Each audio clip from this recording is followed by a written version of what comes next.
Well, for this project, what we built was a street art robot, like a chalk bot. It is a robot which is driven around by an operator sitting to the side, and a camera up on top of the pole will look down and see the robot, and a special marker on top of that robot.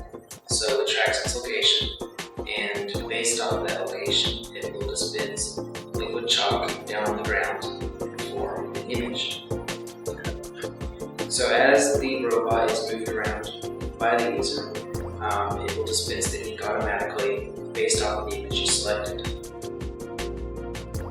On Friday, we all sat down and listed things that we had available to contribute and started brainstorming, and eventually came up with the idea that we built here with the chalk bot. So we had a lot of ideas that were just all over the place when we first started this project. We had things such as a giant hamster ball, animatronics, giant pinball machine, and they were just all over the place.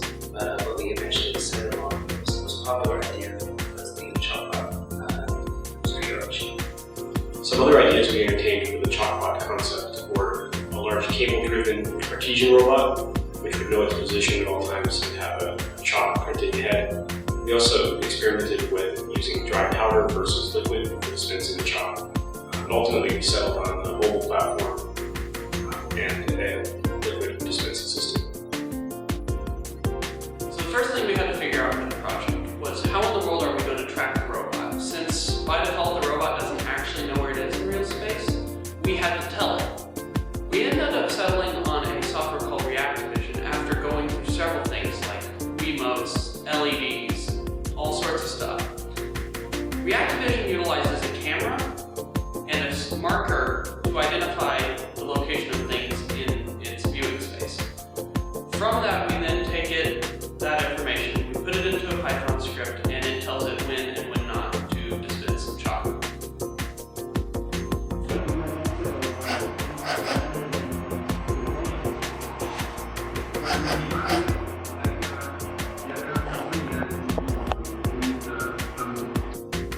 So one part of the project we had to figure out was how to wirelessly connect to this robot so we didn't have a giant cable stringing out behind it. And we came up with a lot of options. Unfortunately, we had difficulty making them operate in the time constraints that we had. We tried a Zigbee and Bluetooth, and ultimately we settled on Wi-Fi for the final design. We did end up using an umbilical cord in the meantime to connect to the robot, but ultimately everything went over Wi-Fi, so that solved our problem. So the circuit I was building was a smoothing circuit which stands in between the controls for the wheelchair and our computer that we were controlling. So it's basically converting the digital signals from our computer to the analog signals the wheelchair recognizes. While trying other dispenser solutions, such as a fuel injector that we got at a salvage yard, we ran into some problems where the fuel injector we selected had produced two streams, which would have created 2 pixels. For the chalk, that would obviously not be ideal. Also, it had a filter built in, and that was blocking most of our chalk, so we actually had to open that up and take the filter out.